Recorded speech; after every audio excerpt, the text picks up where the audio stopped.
Live it says. Okay, now let's see who do we invite today.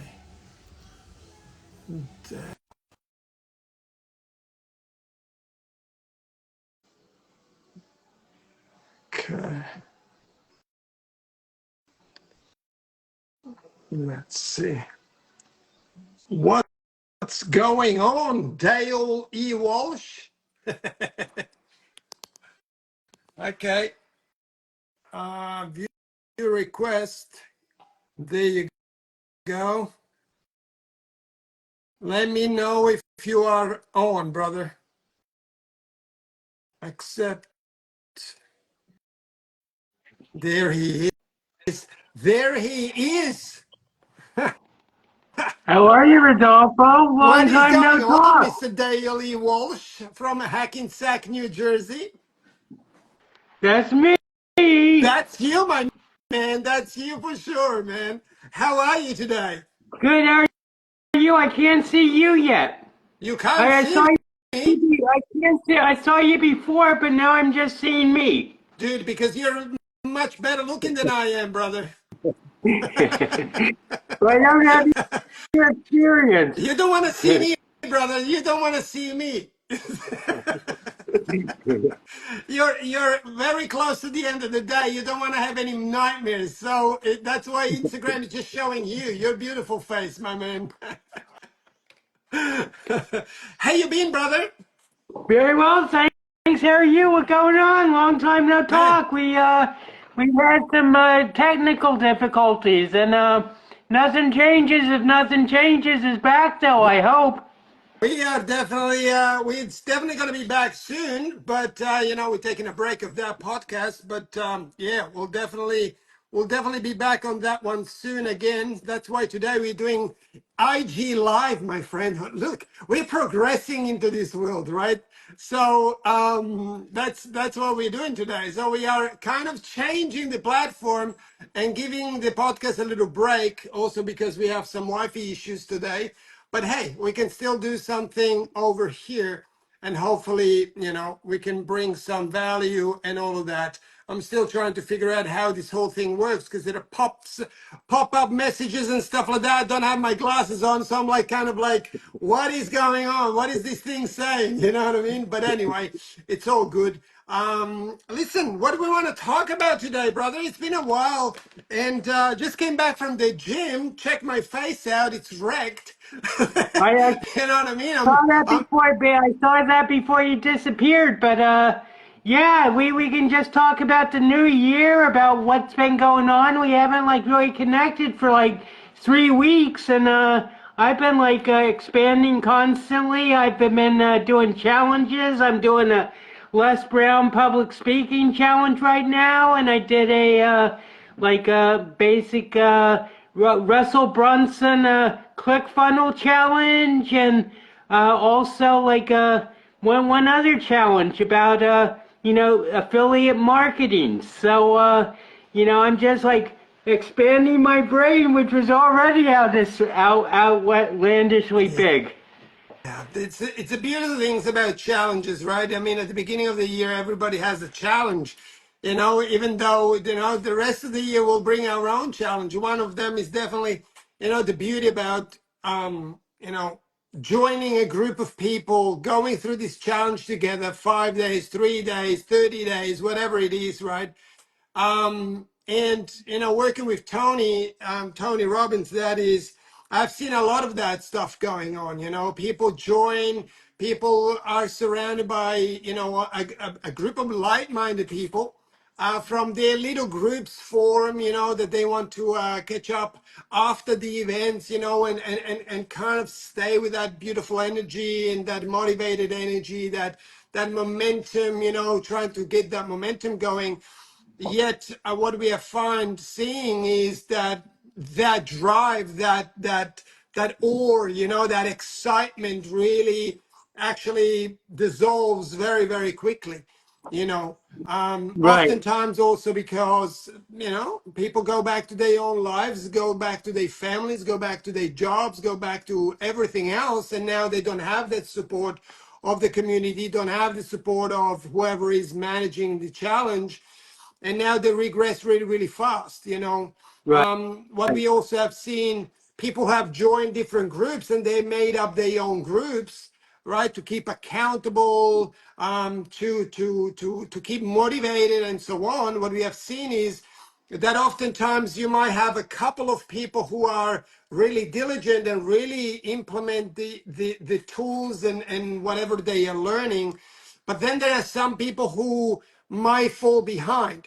And what happens often, what we have seen is when the person who is falling behind sees the person who is progressing, now they start to feel bad about themselves and, pulls away from the group.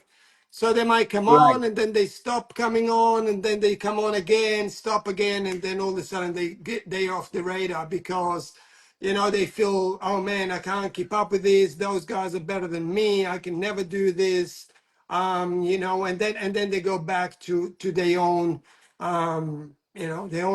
the standard living that they usually had. So I find those challenges to be amazing. But over the years, I've seen that sometimes it becomes a pathway for the organizer to just give you something else on top of that or towards the end of it. Some people do it right at the Right. beginning, let you know that, hey, this is not for free. This is actually, there is something that we want to give you here, a program or a digital program or an in-person program, whatever that is. So the free part, is pretty much getting the people in there, which I find That's it. legit. I find okay with, right? I mean, everybody has to make a living, but yeah, that's why I used to definitely be on those challenges and all of that. But yeah, I've been done this for a little while. I've understood how then the hard work is after, right? And that's Right. when everything the only few will make it through, only few will, and especially if you're doing so many, right? So you have Russell Brunson, you have what you said, you have The affiliate challenge, and now Les Brown, and talking about Tony.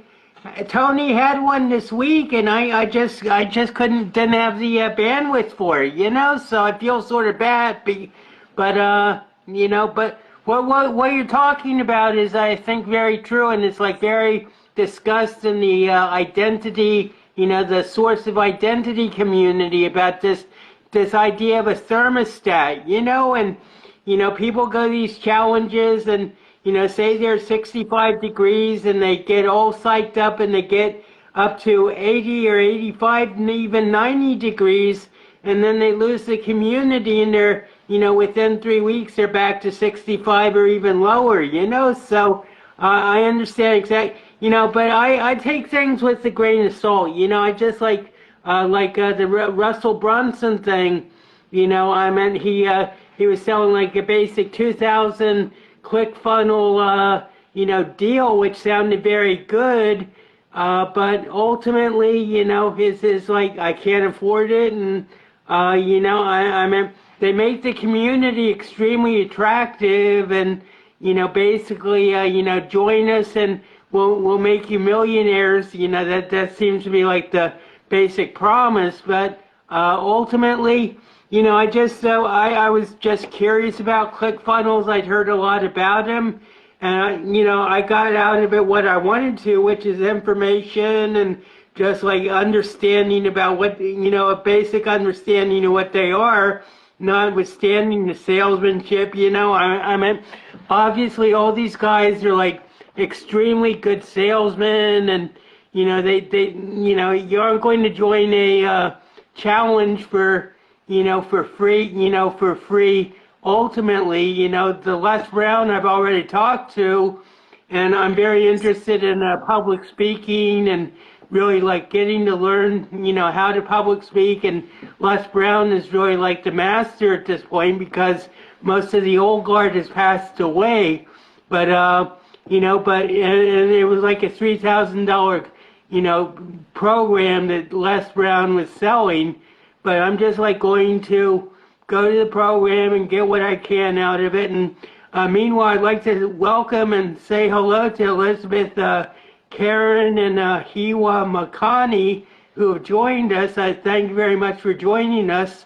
I'm not sure I know who you are, but getting back to the point about the challenges, and they inevitably they try to sell you something, so but you just gotta take it with a grain of salt and know they're going, they aren't going to, these guys are all making millions with their, with their programs and stuff, so they aren't going to let you get away scot-free unless you allow yourself to be. Yeah.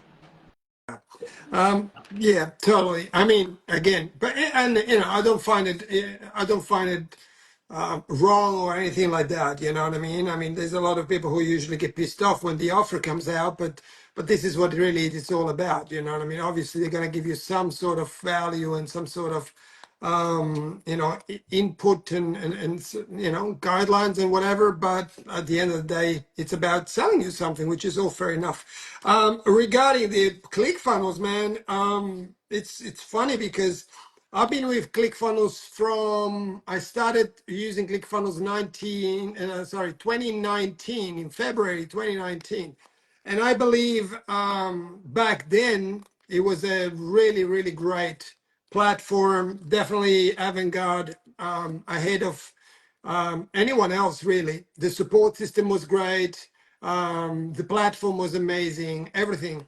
Unfortunately, what happened over the last couple of years, they decided to, well, first Russell wanted to sell ClickFunnels a few years ago, but then they came up with an idea of actually redoing the platform and creating ClickFunnels 2.0, which would include so many things, and making this platform like top of the range, like next level, right?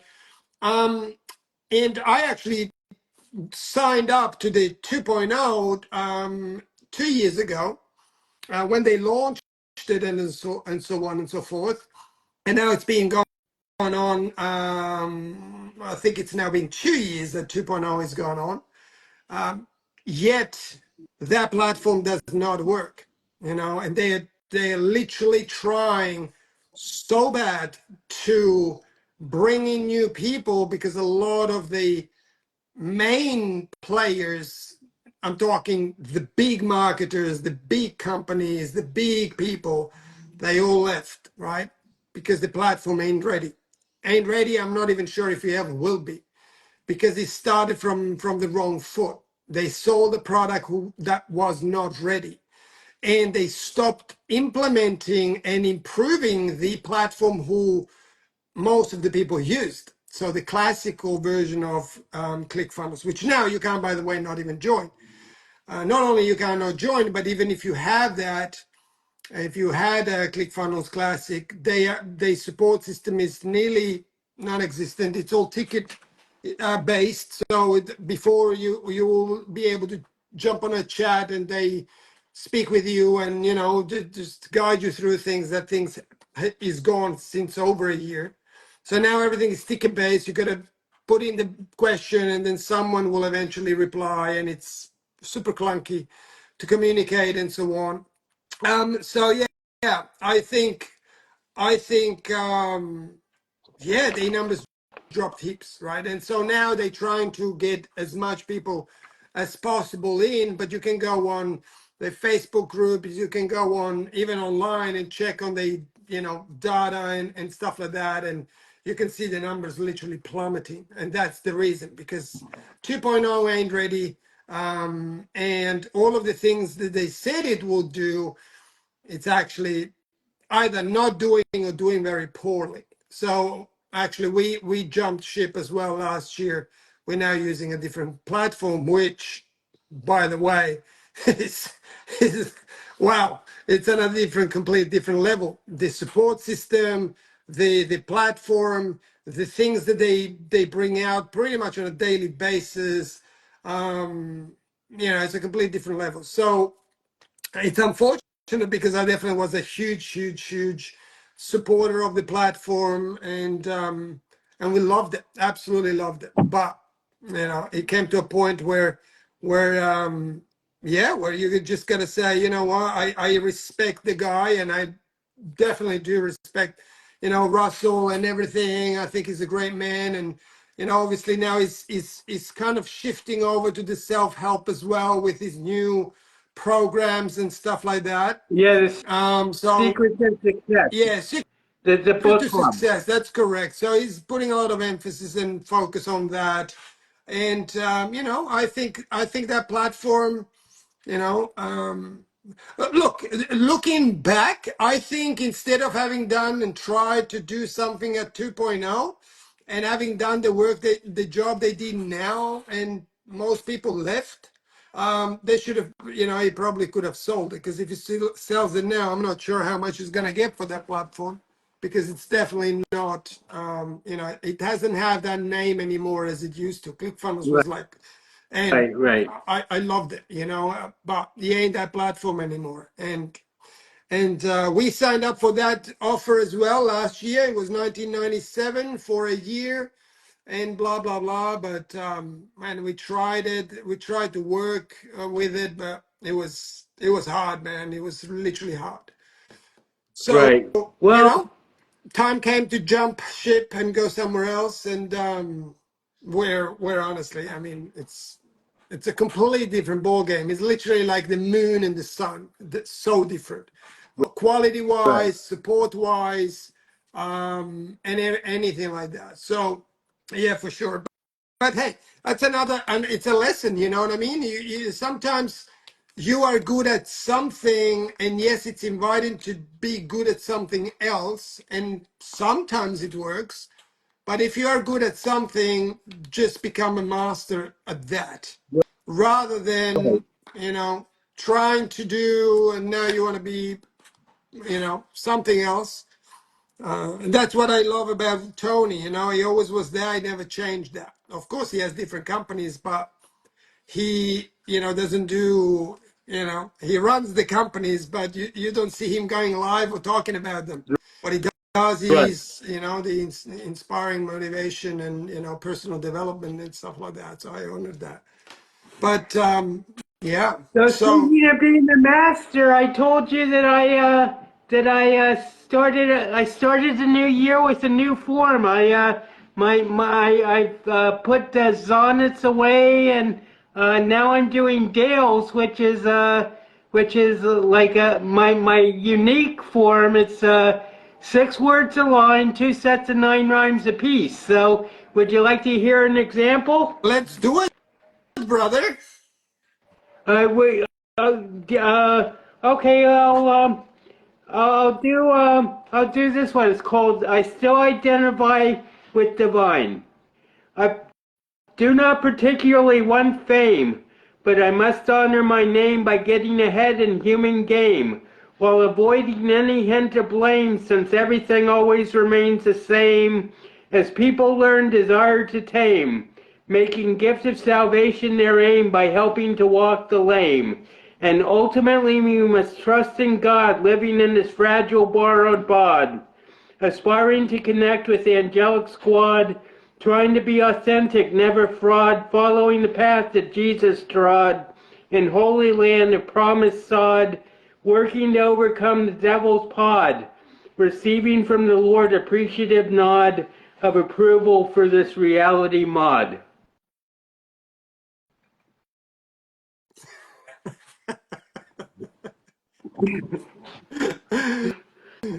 My man. When did you write this one? This one was written January There 26th, you but go. Are you still writing one a day? I'm still writing one a day. Yep, and actually, this is this is one I put on Instagram last night, but it's my counselor's favorite poem ever that I've written. So you Well, want to hear that? please do. It's called "Getting into Spirit of Dale." People expect me to have hallucination because that is the schizophrenic situation. But life unfolds with true predestination, so illness has caused profound transformation and has led me to illumination Well, I have integrated daily meditation, though above all I've required medication. And that is the simple explanation of how I came to realization that with Lord I have connection, so that I passed holy inspection to grant me eternal divine protection, since I am following sacred direction to a chosen place of election, reinforced by a focused regular reflection on the blessings of my selection, as one who won't fear rejection by God and His almighty perfection.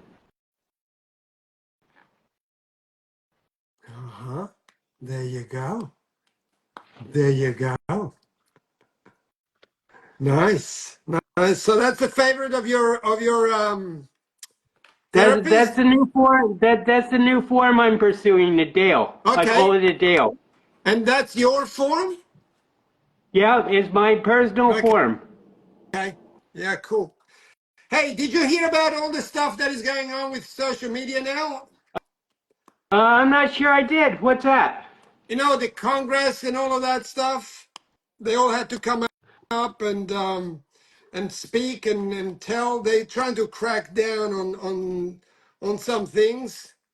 I didn't know. I saw that Zuckerberg, I think, testified before Congress, and Yeah, I think they got most of the platforms there, I think, and they definitely wanna have a look at that. I was reading an article of X actually. I forget. I think it was Jonathan Haidt, the psychologist, and they saying that there has been a 57% spike in suicides over the last, recent years. So extremely high in teens and young adults. So, that's why I think they want to start to crack down on social media and all of that stuff. So yeah, man, we entering a funny time because sometimes you felt like they were super protected and everything like that, but I think through suing and this that the other, I think they're getting some accountability now. So we'll see what happens and what comes out from it. well, just to react to what you said, we've been living in very funny times for more since ever since COVID hit, Yeah. Rodolfo. So, but yeah, well, apparently Les Brown, like this is a story Les Brown told yesterday in his challenge. He said, I ask, like, like high school students and junior high students, I ask them, what they want to do in the future. And, he said that 30% of them actually answered on his survey commit suicide. And he said, that's so disturbing. And then they would list other things. He'd say, "What the hell are you talking about doing other things if you're committing suicide?" That was sort of like the humor of it. But I think suicide and mental illness, which is my specialty. It's really becoming a major issue, and I don't know what the solution is, but a lot of people are attributing to social media and the isolation and just being on your screens all the time and everything. And I've never been bullied or anything nobody's ever gotten down on me because of my diagnosis on social media. And a lot of people actually have been very supportive, but ultimately, it's the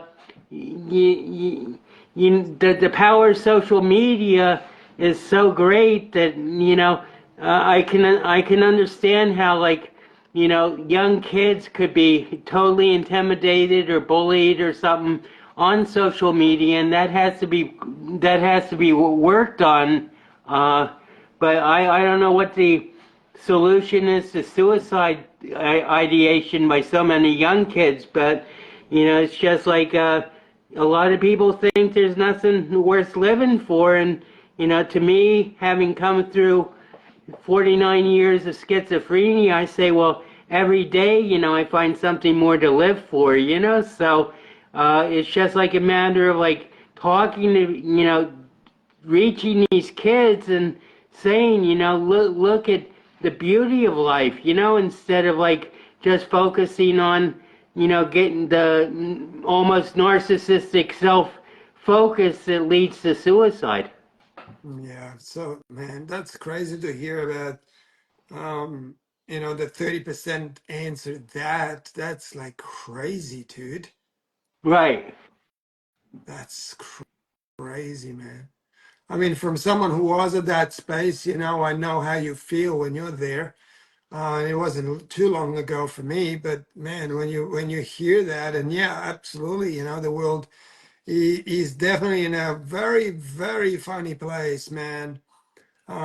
It's crazy, dude. What you see, what's happening, what is accepted, and I can only imagine, as a young adult or teen, and you're looking out into the world in the morning, you think, "Fuck, what am I gonna do here?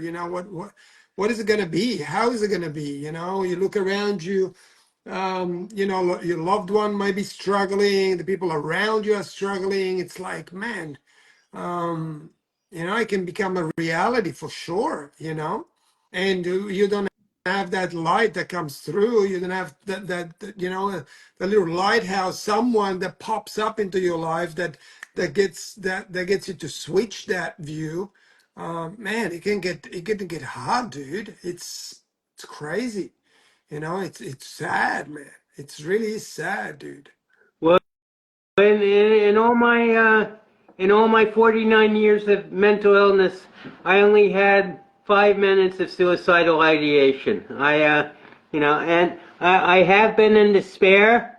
I mean, especially after the nuclear implosion in my brain that I called the death of Dale in 1984, and I went to the hospital, and I was in despair, but it was a despair that was like so much more deep than just wanting to end my life. It was just like a despair of like total hopelessness, and the thought about ending my life didn't occur to me because what I'd just gone through was the end of my life. The end of my mental, psychic, and emotional life.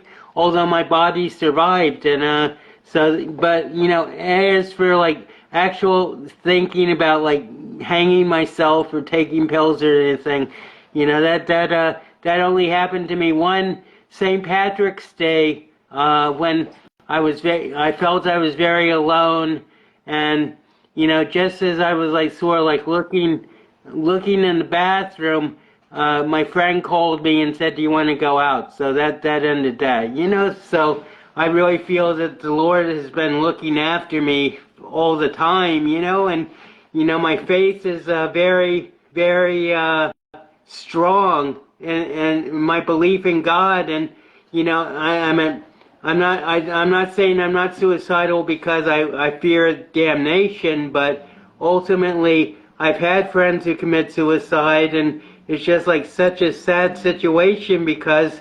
suicide is ultimately the most selfish act you can do because you're just so focused on yourself and your misery that you can't get out of Yeah, it. I At least that's agree how I with that. feel.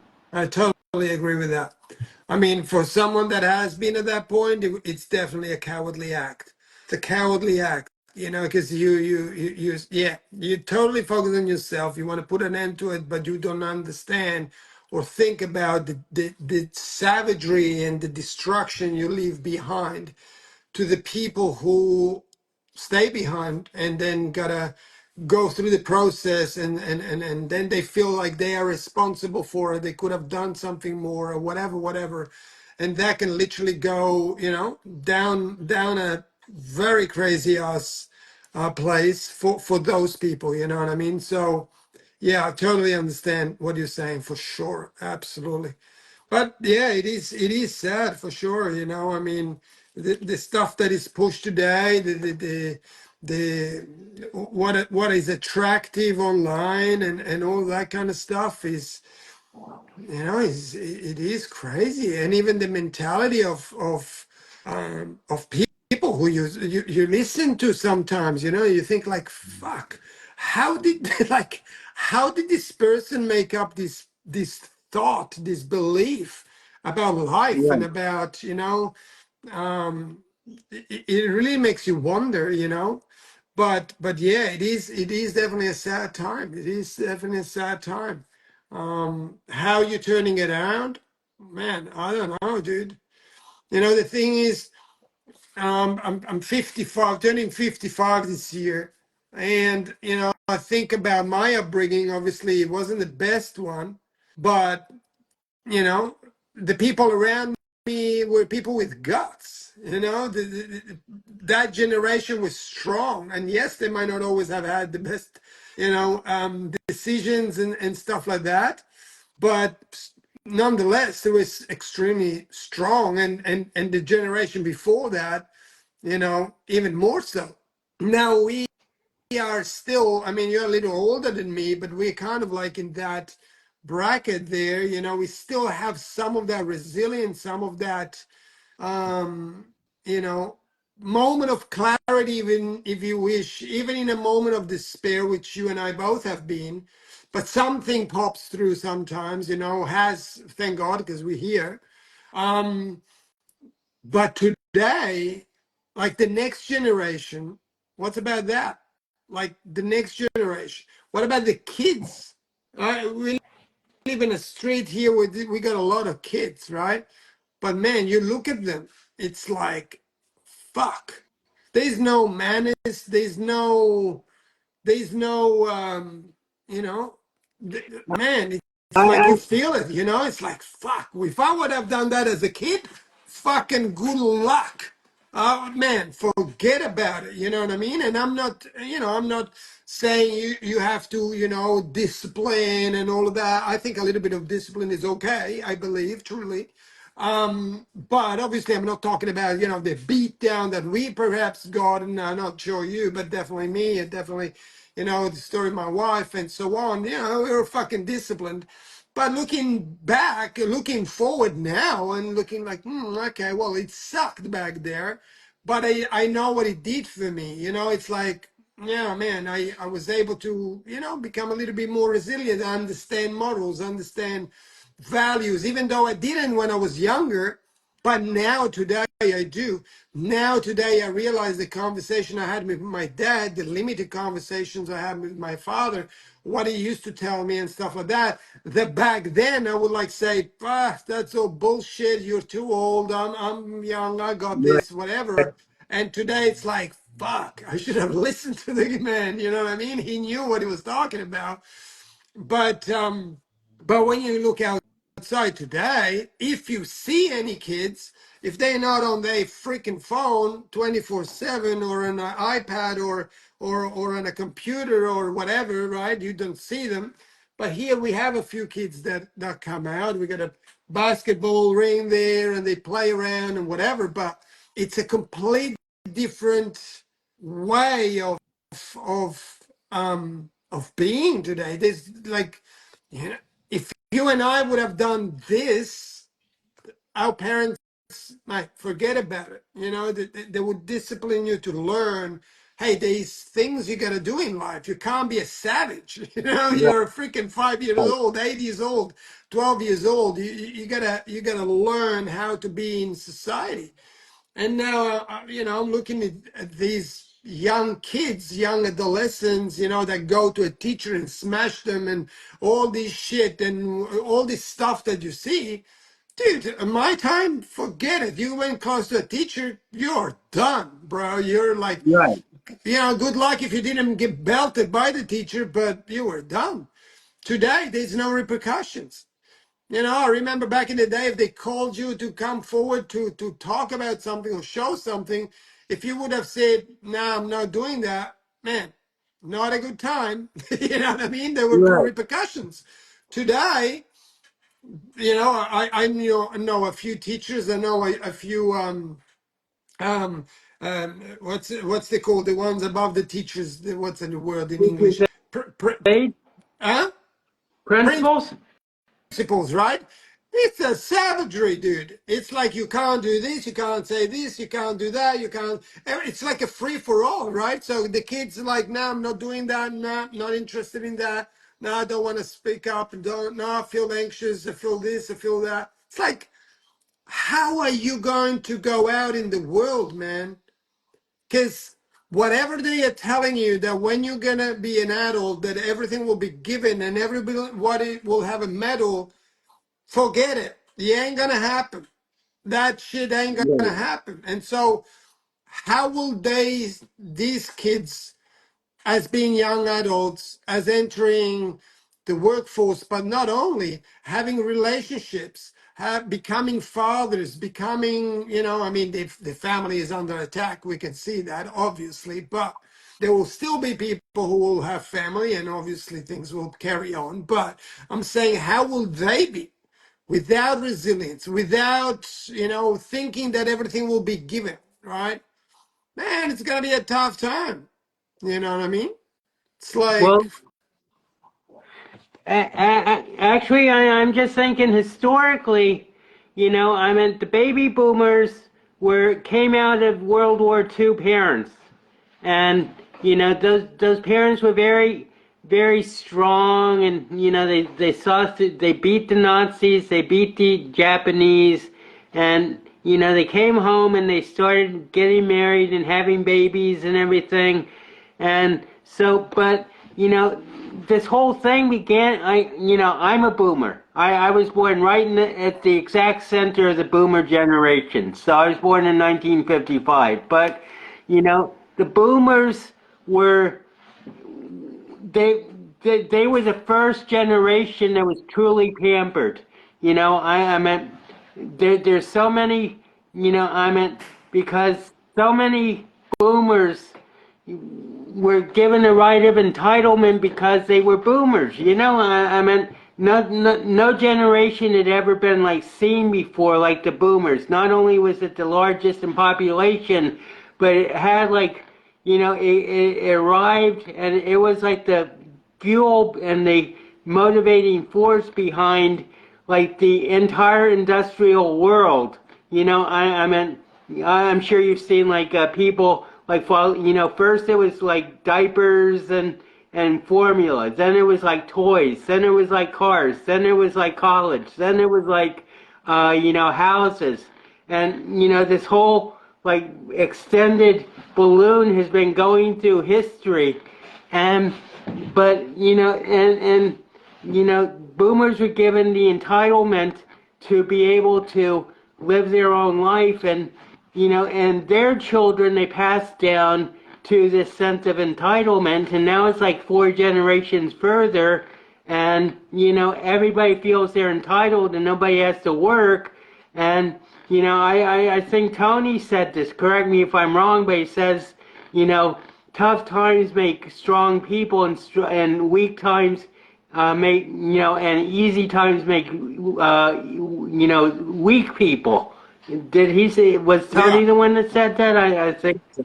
So, but we've been on such a roll since the boomers like came into existence of like easy times that people have forgotten how to be strong.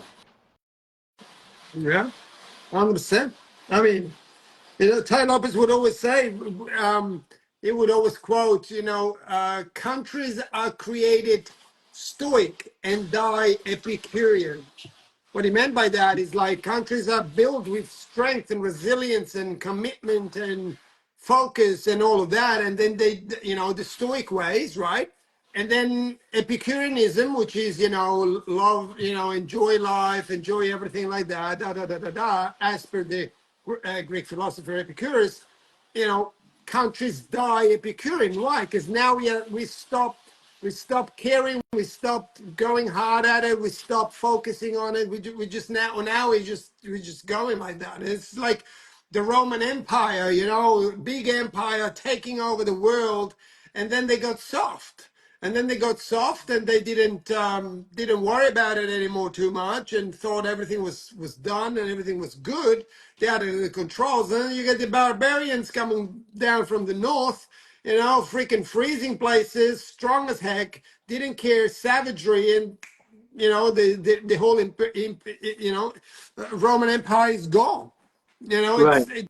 That's the thing, and that's hence why it's so important to have the resilience, the freaking commitment, the something, this freaking fire that is within you. We all have it.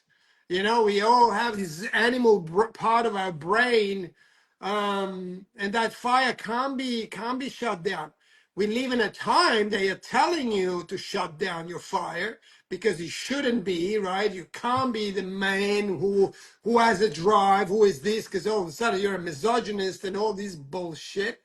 But and also, in the work I do with the shamanic practices and I see countless people who just want to be airy fairy, and it's like literally it makes you spew up because it's like I can tell that you are not this. That's a fact. I can tell you ain't airy fairy. You ain't all this. Oh my God, love and light, and it's all gonna be cool in the stars and the fucking bullshit. And then as soon as you trigger them in a way or another, all of a sudden this fire comes out, and it's like, oh, okay, where is your spirituality going right now that you were preaching all about? You know what I mean? It's easy to be spiritual when everything is good. When health is good, your finances are well, the family is well, all is that is great. And spirituality, those spiritual people do tell you, oh man, I'm so spiritual. But then life hits, and then what happens to that spirituality? That's why I call it pseudo spiritual people. They're not really spiritual. They're just, it's just another way of being seen. And they play this card, which is sometimes really, really yuck, actually.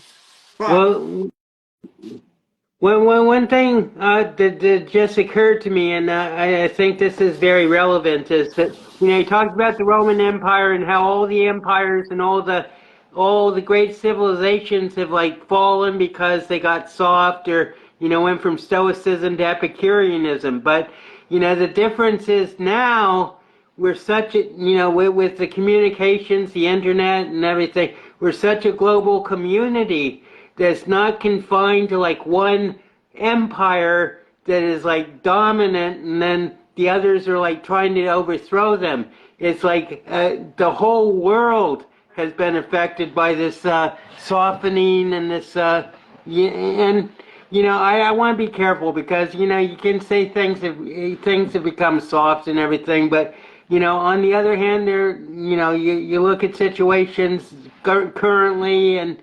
there are a lot of tough things going on, but that make people stronger. But what I'm saying is, the baby boomer people think just about America, but the baby boomers were a worldwide phenomenon. And that's the important thing to bear in mind, is that it's not just one country or one empire or one group of people that are affected. It's the whole damn world. oh, I totally agree with that. And the movement that is going on right now, it's global, 100%. It's a total, absolutely. It's happening now because they want to weaken the population. They want to weaken the whole thing. So when whatever they main agenda will be coming together, it will be super easy to take over. That's what really is happening here. And if someone haven't seen that yet, man, you better wake up because one day you'll have someone at the door telling you what to do and how to do it. So I saw something. I'm guilty of social media too, but I saw something on social media that said you know there's the 10%, no, there's the 5% who who control everything. There's the 14% who are the pawns of that 5%, and they're running everything. And then there's the 80% who are the people who are being enslaved. And there's only like 1% at this point of people who are fighting the 5 and the 14%. And and it, I meant they talk about the Roman circus and bread.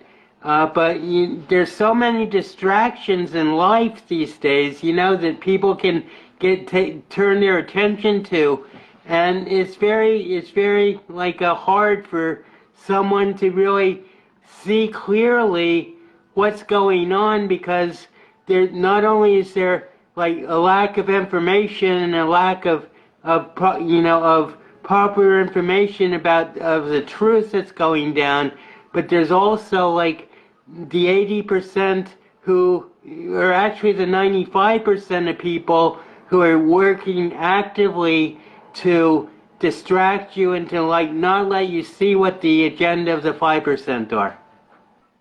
Yeah. I think it's quite clear what is going on. I mean, there has never been so much fear in people. There has never been so much uncertainty in people. It's constantly this fluctuation, the attack of family, the attack on religion, the attack on all of those, the attack on kids, right? What they're doing to the kids, it's like out of control, right? So it's clear what they're doing. They're separating us by letting us believe that the internet and all of those platforms are actually there to connect us. We are as lonely as we have ever been, because loneliness is one of the biggest thing. When I work with people, one of the thing is loneliness. I feel lonely, I feel alone, I feel this, that, the other, and they trust me, they're all on social media. Social media ain't connecting you. It's a false. It's like not real, right? It's like, imagine if someone comes and God forbid enters your home one night and you need help. Try to go on social media and look for someone to comes and helps you. Try. I hope you never have to, because nobody will come. Nobody, right? And so I think there's a huge attack on stuff like that. It's a huge attack on liberty of speech and all of that stuff, liberty of thought. You can't say this, you can't say that. In Australia, we just had Australia Day. They fucking abolished Australia Day in the shopping centers. The main shopping centers where before you used to go, you could buy Australian flag, you could buy things about, with Australia, the kangaroo and whatever. It's like a celebration, Australia Day. Gone because, now they call it Invasion Day. Invasion Day, where most of the freaking people here are not Aborigine. They're all freaking from somewhere else. So why are you saying proclaiming Invasion Day? You're a fucking you invaded the country. Your parents did. Your grandparents did. You ain't born here, right? It's all bullshit. It's literally, the big things that you know, used to be about people coming together or having beliefs and whatever. They're getting stripped. So the big names are pulling things away. So what do they do to the weak person? Oh, the weak person, like, oh shit, if they do it, that must be a thing. So I have to do that too. Yeah, Australia Day, bad thing. Oh, this and that, bad thing. Yeah? Let's see how it goes. Let's see how it goes when everything is going to be stripped away. When they will tell you how to move, when to move, how to speak, how to think. It's coming. It's freaking coming, man. There's no doubt. No doubt. But that's why I love you, Rodolfo, because you do see things clear. I mean, you're obviously one part of the 1%, and I like to think of myself as sort of enlightenment of the 1%. But ever since 1984 was written by Orwell, it seems like it's an almost inevitable march towards that. And I have faith and I have hope that something's going to happen to pull us out of this. But there's no guarantee, and maybe people say you were born for this time to lead and to help people become enlightened and everything, but maybe we were really just born to be witnesses to the final decline of of mankind, of humanity. I mean, I don't want to be that pessimistic, but I mean, because the people who are fighting are really like getting fewer and fewer because there's such an overwhelming majority against them. Well, people are scared, right? People are scared. The thing is, the moment you stop saying what you really believe, that's the moment they have you. Hence why when I speak, I don't give two fucks if people get offended or don't offend. I'm not there to offend anybody. That's just me speaking what I believe. Now, do my belief, are they all real? Are they all true? Are they all, I don't know. They are mind freaking beliefs. So the moment you stop saying what you believe is true for you until you're proven wrong, which is fair enough, right? That's the moment the big thing has you. And that's what happens often, right? People want to, oh, no, you can't say that. Hey, you can't say it. No? Why? Oh, because, it's kind of politically incorrect. Oh, is it? By whom? Who the fuck says that? Who says this? He worked for the last couple of 100 years. Who says today that this is now politically incorrect? Who says that you cannot speak about this? Who is this person? And according to what is this now a thing? Oftentimes, and who can answer that? Nobody can, because it's Right. bullshit. But the moment you stop speaking is the moment your thought pattern changes. The moment your thought pattern changes, everything changes from there. Okay? Everything changes from there. And that's something that, and obviously with my wife, you can trust me on that one. She has a challenge on their hands because I don't shut up. I don't give two fucks. I welcome more than like anyone to be proven wrong. If I'm wrong, hey, Rodolfo, listen, let me explain you this one from this side and have a think about it, about your belief. Great. Oh yeah, actually, it does make sense. Cool. Let me just adjust this, right? Because maybe I was wrong. Maybe it's not fully real. Maybe it's not fully right, and that's fine. That's what growth is about, right? That's why you want to read from the greats. That's why you want to listen from the greats. You don't want to listen to some dummy. Someone that is just going to tell you what you want to hear. Hence why my constant thing against people who are advocates about to help people with mental health and this that the other. They are not. If you really wake the fuck up, they do not have your best interest, because they wouldn't talk every single day about how fucked up you feel and how you are just like everybody else and blah blah.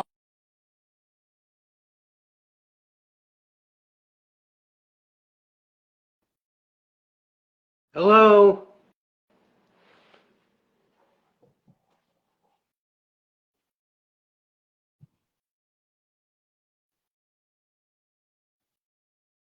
Saying, hey, you know what?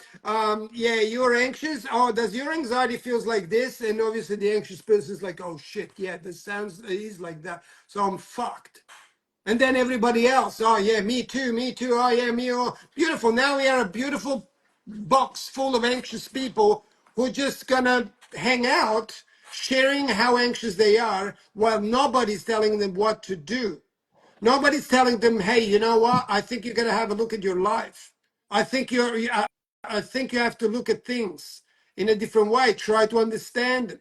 And no, don't let them go like everybody else is telling you. Have a look at them. I just had a lady come on Monday to do a session here, and the question she asked me, what do I do when something comes up and that is triggering, that I don't like to watch? What do I do there? And I say, stare it straight in the eyes. Do not look away. Do not look away. Because you keep looking away on what is going on, you're never going to get through it. You're never going to learn. You're never going to understand it. You're never understanding what he's telling you, right? It's like 40 years of my life, I believed I would never be a man. I believe they will never be able to protect me, let alone protect my woman, let alone protect people that might be around me or whatever. Because I believed, well, I was sexually abused when I was 11 and I wasn't able to protect myself. So how will I ever? I was 41, dude, when I realized, shit, you know what? I didn't stand a freaking chance. I didn't stand a chance. I was 11 as a little boy. What can I do? What can I Right. freaking do? And that's the moment I was able to forgive myself for having put myself through for 30 years that pain. Because yes, I was sexually abused, but I was 11. So why was I paying for it at 41? Now as a man, I'm grown up. I should be okay now. I should be able to process and move on. But if I have this false belief about myself, if I believe that I'm responsible, then all of a sudden, what's going to happen? You're the prisoner and the freaking jailer. You know what I mean? Right. And but tell this someone who has been sexually abused. Because that's the label. They don't want to take off the label. Hey, so look at me. I'm sexual abused. I'm sexual victim. How old are you? 50. When did it happen? I was 6. Oh, shit. Okay. I'm really sorry it happened to you. And I know the trauma. I've been there. But I know you're 50. Why are you still paying for it? When is it enough?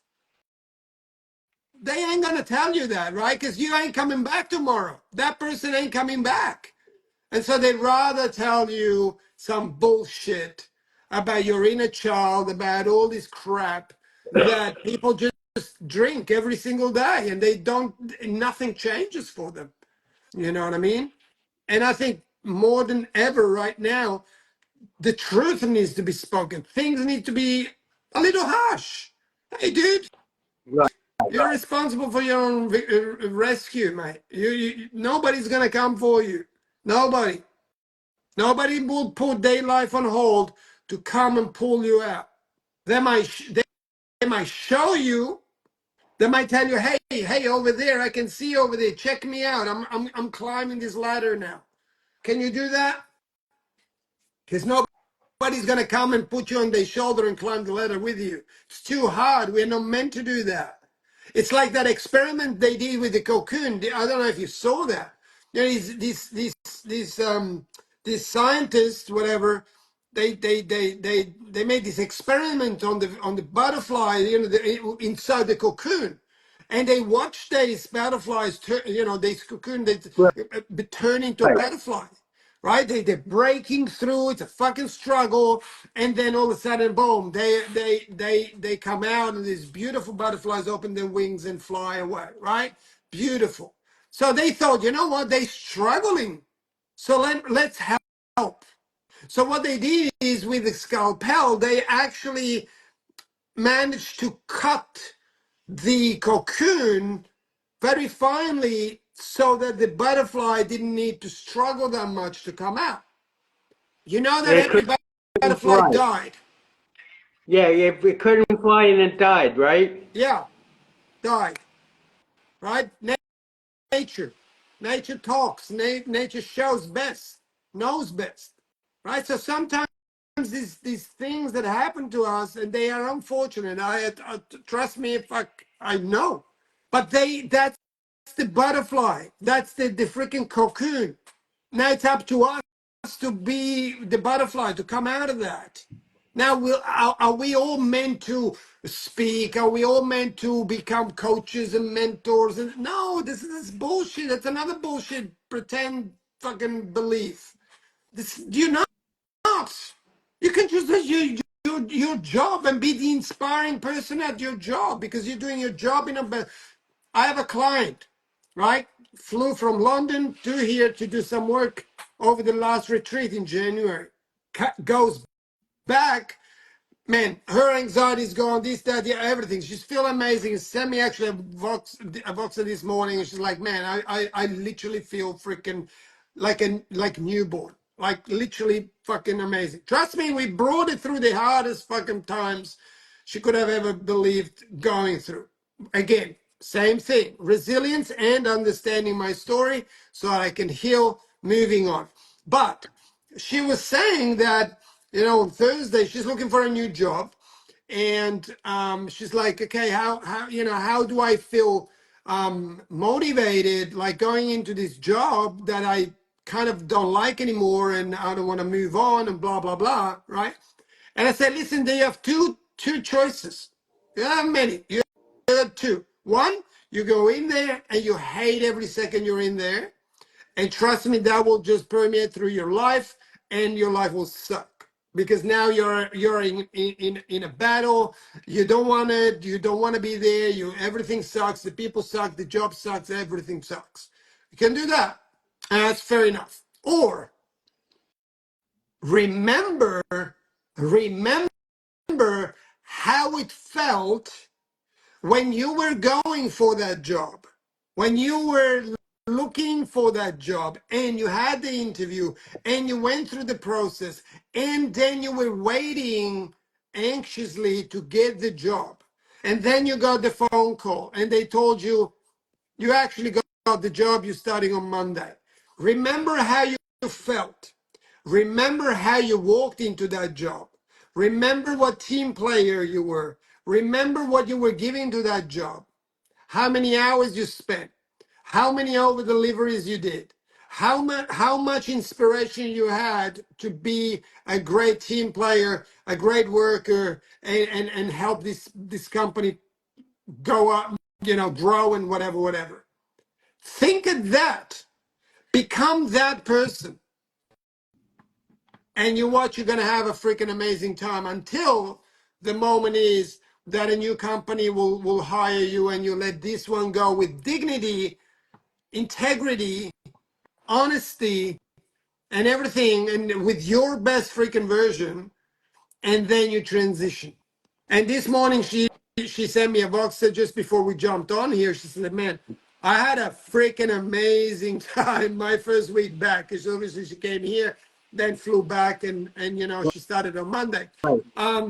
She said, man, I had one of the better weeks since I started this job.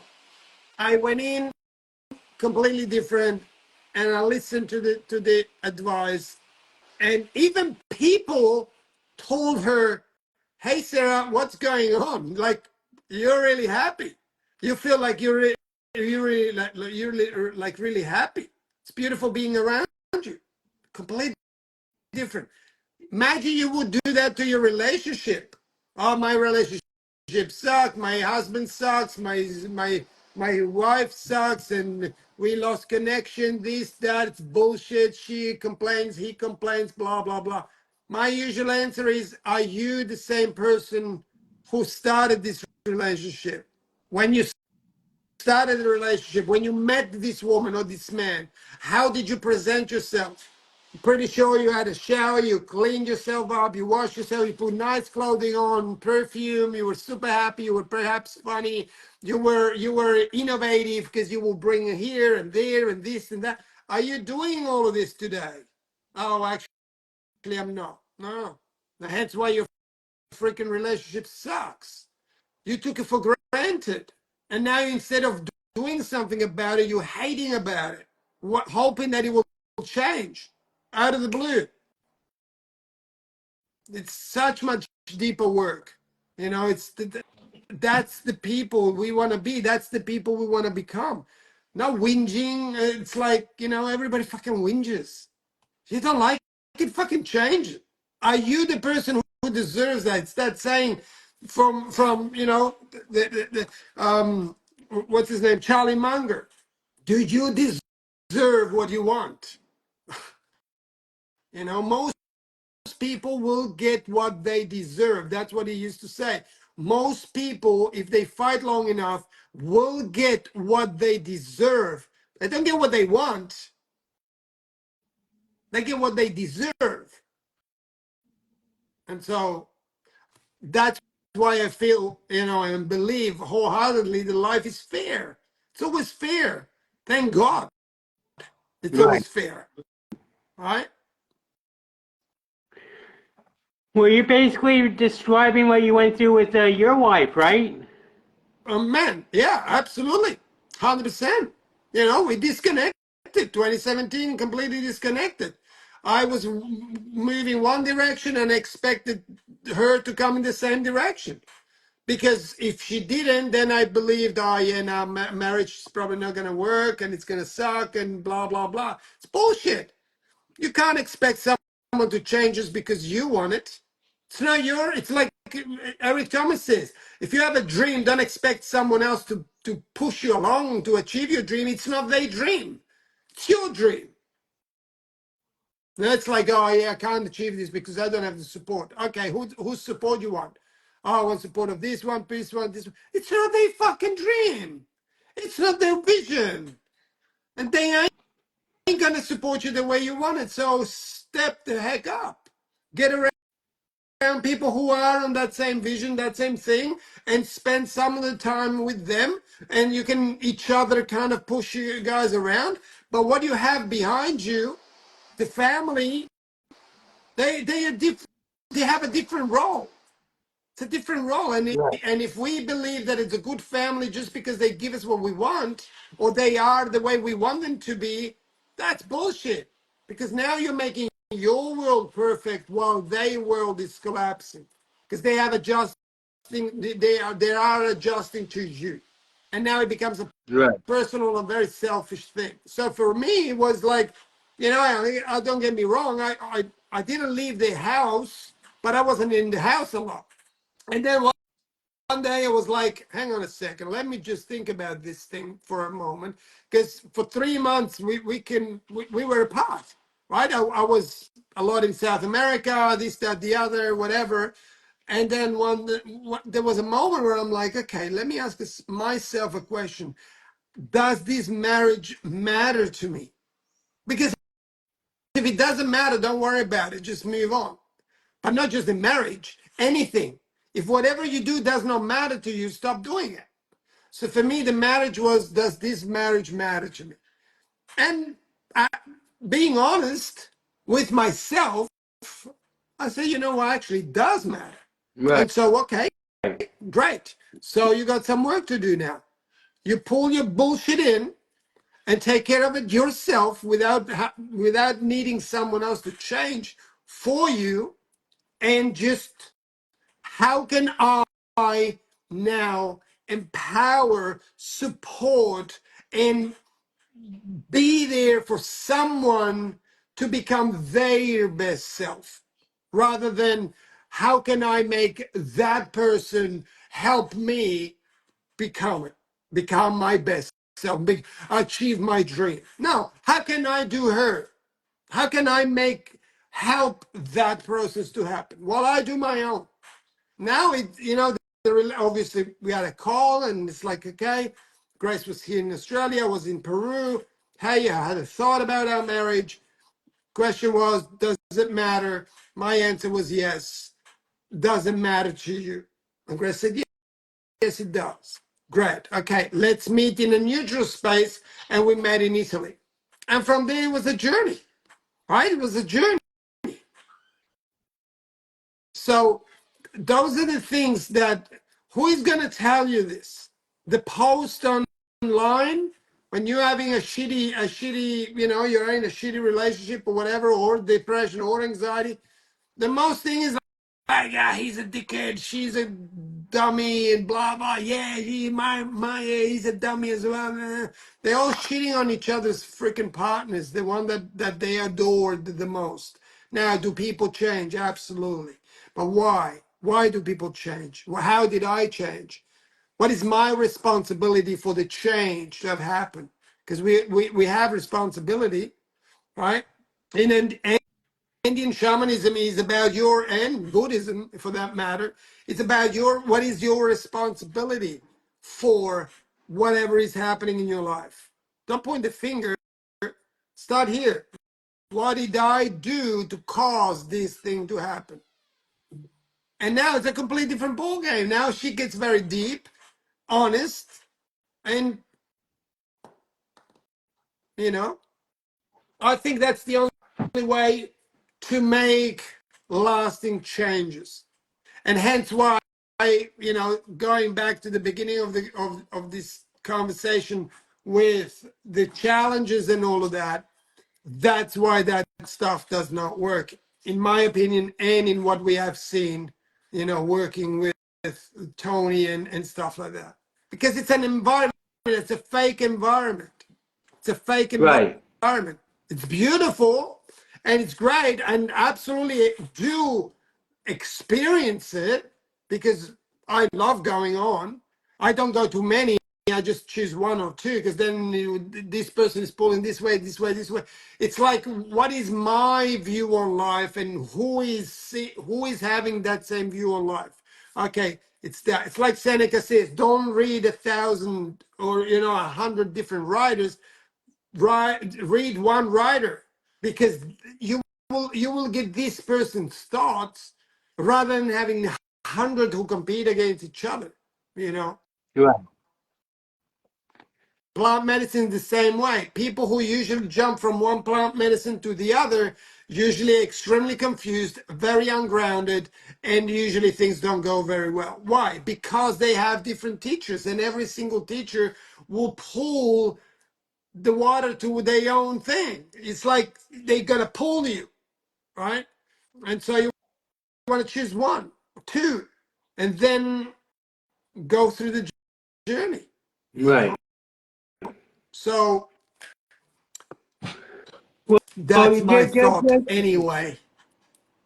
just to basically, so I've been dealing with I've been dealing with this diagnosis for 49 years now, and every day I want to get further and further away from the thought process of the diagnosis and come more into myself.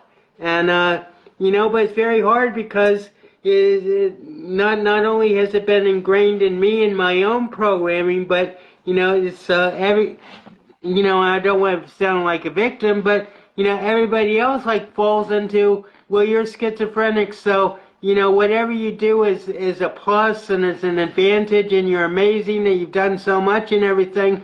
But that's bullshit because I'm just I let myself repress my potential for so long that I'm just like climbing back up halfway up the mountain that I should have been at the top of like 20 years ago, because I let myself be convinced that there was something wrong with me that ultimately is an illusion and a delusion.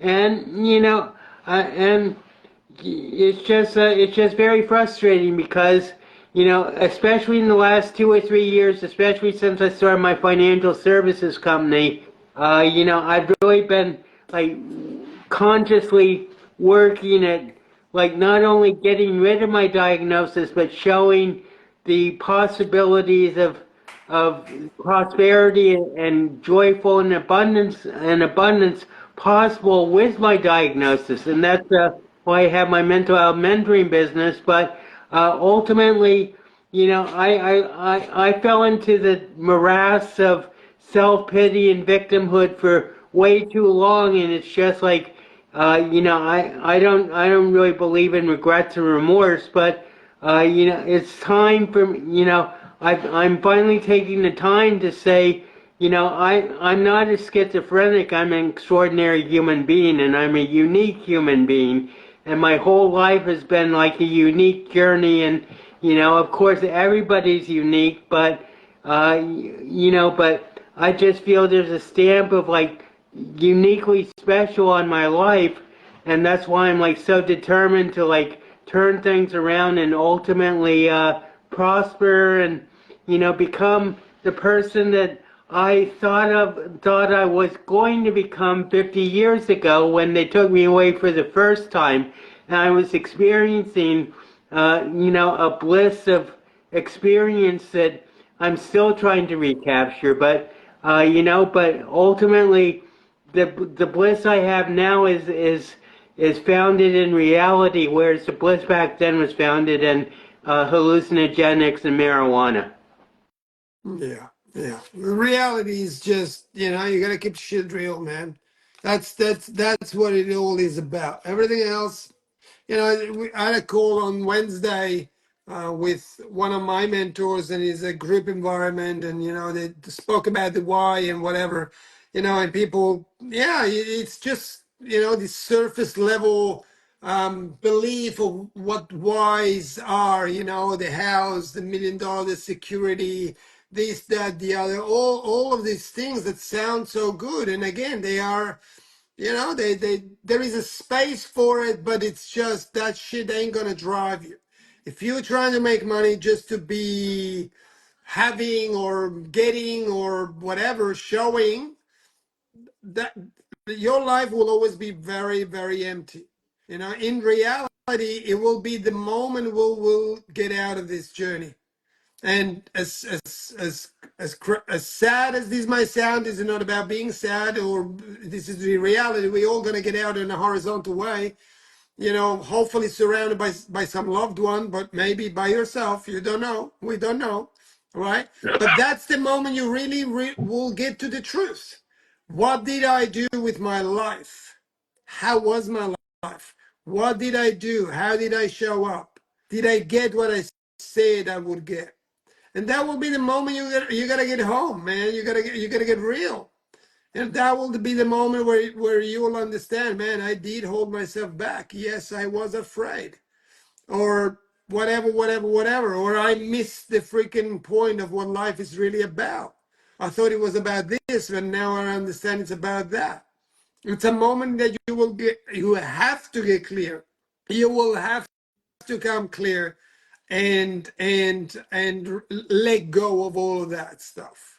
Hence why in the shamanic practice that I lead, with in the retreat, or personal one-on-ones, whatever, I always talk about traveling light.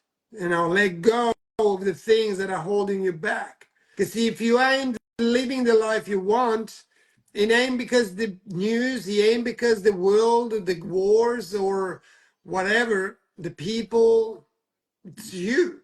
So the only one you always got to get back to is yourself. It's not the economy, not the support or lack of, not the weather or where you're living, or friends or lack of friends, the environment, none of that. That's all bullshit. So it's all there just to make you feel okay, so that you can live with yourself. But the reality is, if you are not living the life you believe you should be living, or you deserve to live, then you gotta come clean. You gotta get through Right. that, and I think that's the hard part. That's like people joining my mentoring. They join all the stuff around them. I did this and they did that and so many things. Then they come here, and then we go deep.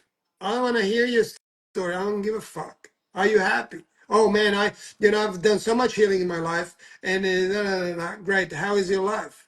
Yeah, okay. So whatever you did didn't work, because otherwise it would have solved the issue. But most things are presented in a way that you feel good about yourself. It's a momentary thing. It's lukewarm water. It's Right. not cold. It's not hot. It's okay. It's a 5, 6, 7 life. Not too bad, or 4, 5, 6 maybe. Not too bad to do something, and not too good to be excited. I'm just there. It's okay. It's not too bad. You say those words in front of me, but to yourself in the mirror, what would you say?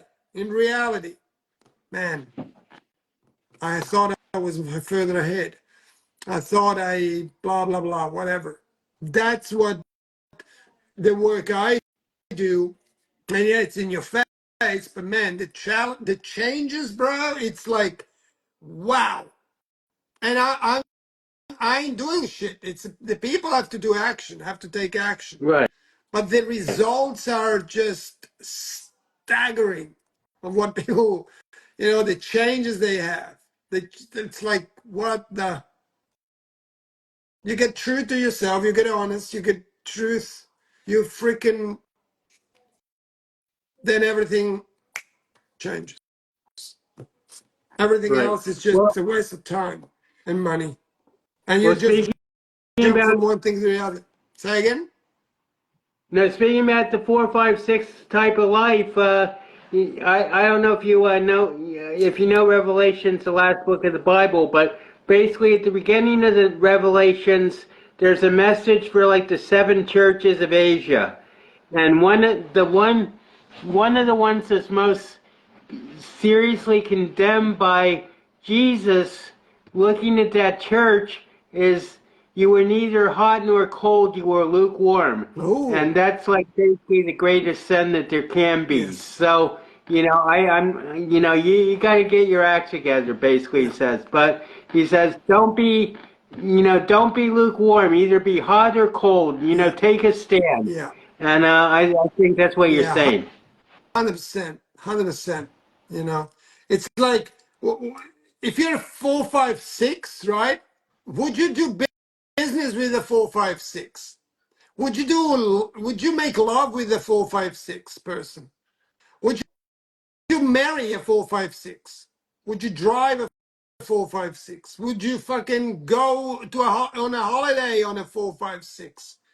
You ain't, man, because it sucks. It sucks, Right. right? So that's the thing. Then why do you leave on a 456? Yep. You know. But So shall we happy close with a poem? birthday to you.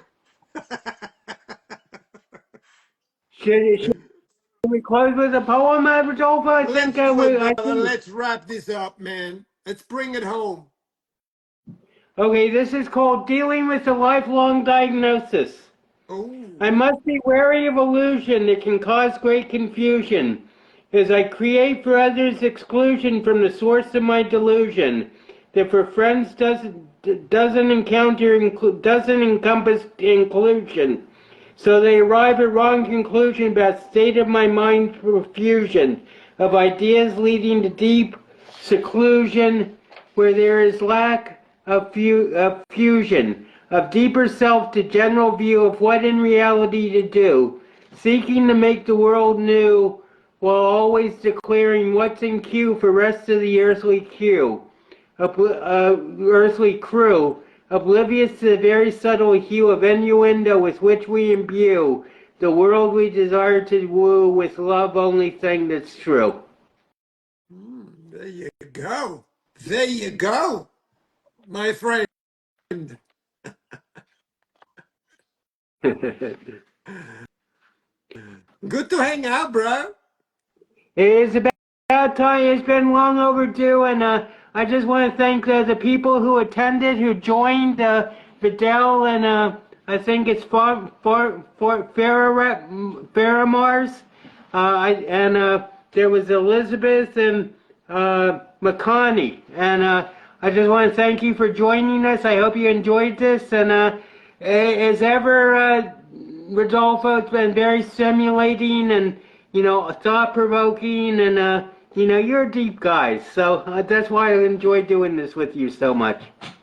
I appreciate you, brother. I appreciate you. Well, you bring it out, my friend. You bring it out. So it's always great to chat. It's always great to hang out. I got to figure out how to get rid of those freaking comments because literally they are all over your face. I can't see you at all. So I'm not sure how you switch those things off. There's probably a way, or maybe not. I don't know. But yeah, they definitely took away the whole screen and whatever. But I guess that's how it is, or maybe I have to figure out how to make that happen. But either way, thank you for everybody that joined in. And looking forward to doing it again, my friend. So you have a beautiful rest of the day. And today's Have a a beautiful great sunny day weekend, here. everybody.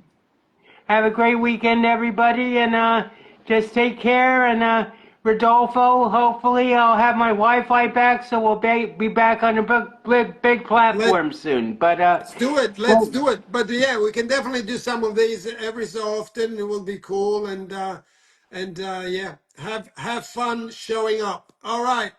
You stay well, brother. Talk to you soon and stay blessed. you too. Ciao. Bye bye. Bye bye.